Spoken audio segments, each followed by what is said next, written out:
Hi guys, welcome to TFA Files TV. We are back again with latest gossip. Nyaya dziri kupisa dziri kutenderera pasocial media. As we all know guys, Job Sikhala wawi akaburiswa mujeri nezuro. Pane video iri kutenderera pari kudedzera ndangosiwa musango munomu. Asi pane imwe iri kutenderera yaChabangu. Chabangu achidedzera kuti iye ndiye aburisa Job Sikhala mujeri. Ari kudedzera kuti chamisa anga asingadi kuti Job Sikhala abude, adedzera kuti iye aita madeals, aita manegotiations kuti Job Sikhala abude. Adedzera kuti last time ingwani pakambosunga Tendai Biti vakaita madeals kuti Tendai Biti abude. Saka ndizi guys tinoti kudi, asi nyaya iripo ndeyekuti panapa paya pari kuitwa inonzi confusion yega yega. ZANU-PF iri kukonzeresa, ndo iri kuitira kuti vanhu ava ve-CCC vapesane.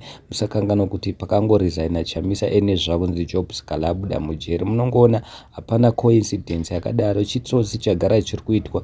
Vari kuitira kuti vanhu ava varwe. Mukatarisa ene zvarida kuti Job Sikhala nachamisa vaita se vasawirirane.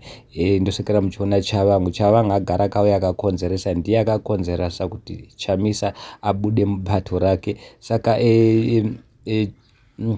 chamisa sezvo asisipo paipa pati yake nezvakunzi Job Sikhala abuda, Chabangu ndiye ari kukonzeresa. Chabangu anga achirikola vanhu ve-CCC. Munongoona mega kuti panapa something is wrong. Vamwe vanhu vanga vakudedzera kuti saka iwewe kurikola kwawaita vanhu ve-CCC uchiisa vako nevamwe vanhu usingaise muline up, wanga wagara watengwa. Ndo yaunoti negotiation yekuburisa Job Sikhala mujeri here, because iwewe wakadzosera vana Scott kumabvuku. So guys, handizivi kuti munoti kudini nazvo, because panapa pana inonzi foul play. Munongoziva mega ZANU-PF inonzi inoita inonzi hanzi detectorship, ine chitsotsi chisingaite.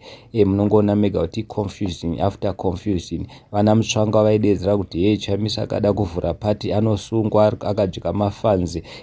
Ivo vana nhingikiri vanhu ve ZANU-PF vari kupinda papi. Thank you so much guys, don't forget to subscribe.